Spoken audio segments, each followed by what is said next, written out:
The England captain, Harry Kane, will wear a special anti-discrimination armband at the Qatar World Cup this winter. The captains of 7 other nations will wear the armband at the tournament, and that includes Wales, France and the Netherlands. Well, England players will also meet migrant workers when they're out in Qatar, and our chief reporter, Kaveh Solhekol, has more for us. Kaveh, very good evening. Right, I've been mulling over this all day. Harry Kane wearing an armband. What difference will that make to anybody, anywhere? That's a very good question. It is very easy to criticise the Football Association and say what they're doing is too little, too late. But I think you also have to try and look at this from their point of view. The English FA didn't decide that the World Cup was going to be held in Qatar.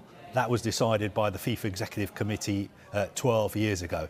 Now, the issue is Qatar is a country where same-sex relationships are illegal.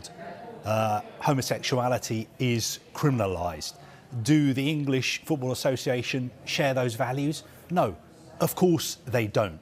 But they are going to Qatar to play in a FIFA World Cup, and they have to respect their hosts when they're there. So what can they do to get the message out that they don't share those values? Well, one thing they can do is get their captain, Harry Kane, to wear an armband that makes it clear that they stand for diversity and inclusion, and they stand against discrimination. I totally accept where you're coming from. It is just an armband. It is not going to change anything, but I think we have to be careful when it comes to criticising the FA. They're in a difficult position. They want to subtly make the point that when it comes to Qatar's anti-homosexuality, anti-same-sex relationships laws, that the FA are against that, but they need to do it in a respectful way as well, because this is not the FA World Cup, it is the FIFA World Cup. And if you've got issues with the fact that it's being held in Qatar, I think you should be complaining to FIFA and you should be complaining to Qatar, not necessarily the English FA. Fair enough. What's Harry Kane had to say about all of this? Well, look, as far as Harry Kane is concerned, there's some quotes from him today saying we stand together against all forms of discrimination. This will send a clear message when the world is watching. He's just one of 7 or 8 captains who are going to be wearing these armbands. For instance, Wales, Gareth Bale is going to be wearing the armband as well. Interesting to see what FIFA say about this, because as far as FIFA is concerned, they control the World Cup. Everything that anybody wears, anything that's promoted at the World Cup is controlled by FIFA. Even the captain's armbands, you'll be familiar with them, they are provided by FIFA. So it hasn't been confirmed by FIFA yet whether these captains will in fact be allowed to wear these armbands. That is something that we are chasing. OK, now the FA, we gather, has requested that they get assurances that the LGBTQ plus community will be safe out in Qatar. Those are fine words. In reality, what does that mean when these people are out there on the ground? OK, as I said, homosexuality is illegal. You go to the UK government website, travel advice for Qatar, it makes it clear homosexuality is illegal in Qatar. Obviously, if you're from the LGBTQ plus community, you're going to have concerns about going to Qatar. Now, the FA have been trying to seek some clarity from the Qatari authorities about whether all their supporters will be welcome and safe in Qatar. I've been to Qatar on a few occasions. I've spoken to people organising the tournament. I've asked them the same question. Will all fans be welcome and be safe? And they always turn around and say, everybody will be safe. This is a World Cup for everybody. Everyone is welcome. But obviously, if you're from the LGBTQ plus community, in the back of your mind, you are thinking, am I actually going to be safe? I'm going to a country where homosexuality is illegal, where people who've been in same-sex relationships are in prison.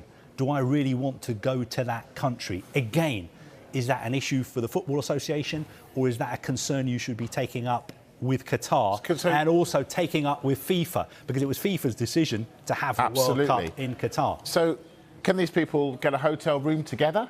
Is that okay out there just for the duration of the World Cup? How's it going to work? That is a question that I asked Nasser Al Khater, the chief executive of the World Cup, when I was in Qatar in March.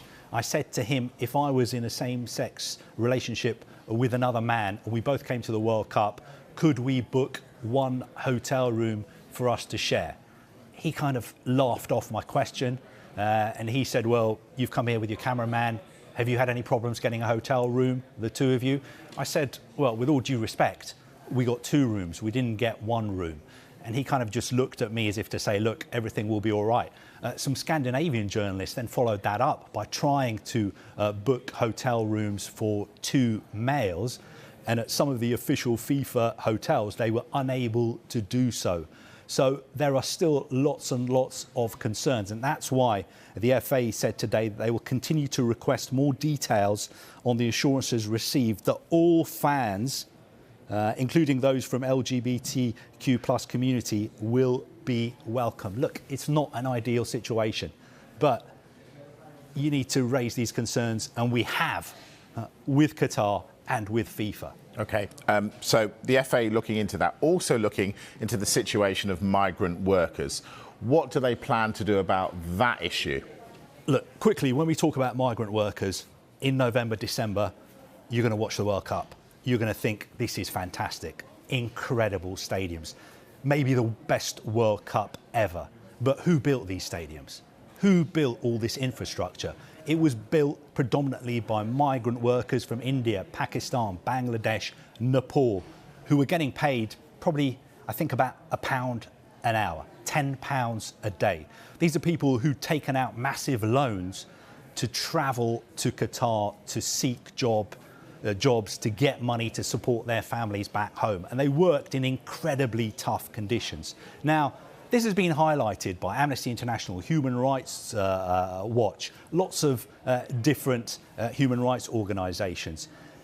In a sense, it's too late now. The stadiums have been built, the infrastructure has been built. A lot of these migrant workers have left. But the FA, to their credit, have come out today and said quite a few specific things. They said, one, they back calls from human rights groups for a compensation fund to be set up, worth, I think, about $400 million. And that money would go to the families of migrant workers who'd been injured or killed during construction projects associated with the Qatar World Cup. They also supported calls for a migrant welfare centre to be set up in Doha. Bear in mind, if you're a migrant worker, you've got problems, you've got issues in Qatar, who do you turn to? You don't have very many people to turn to. It makes sense for there to be a migrant welfare centre where you can go to speak to somebody, to try and seek help for your problems, whatever they are. Are the people who built these stadiums still there, though? Well, some of them... To experience this migrant centre? Well, some of them are still there, but a lot of them, you're exactly right, a lot of them have left. So again, you could say this is too little, too late. And finally, the FA have said today that while the England squad is out at the World Cup in Qatar, they will be meeting some migrant workers. So the England squad's door is open. They will be meeting some of these migrant workers. Again, you could say, well, it's too late now. All these stadiums have been built. All the migrant workers who built them have already gone home.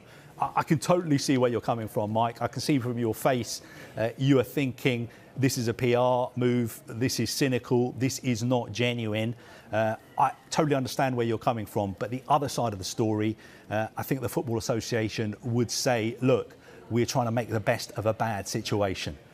You know, this is an issue to do with Qatar. It's an issue to do with FIFA. Football can only do so much, but we want to make it clear where we stand when it comes to inclusivity, diversity, anti-discrimination.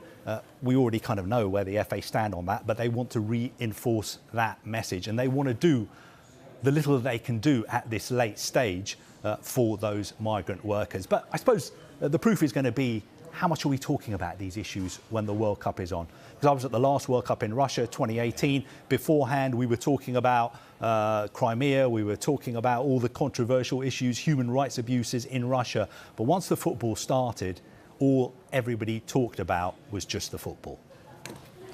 Shame on us. Kaveh, Chief Reporter, thank you.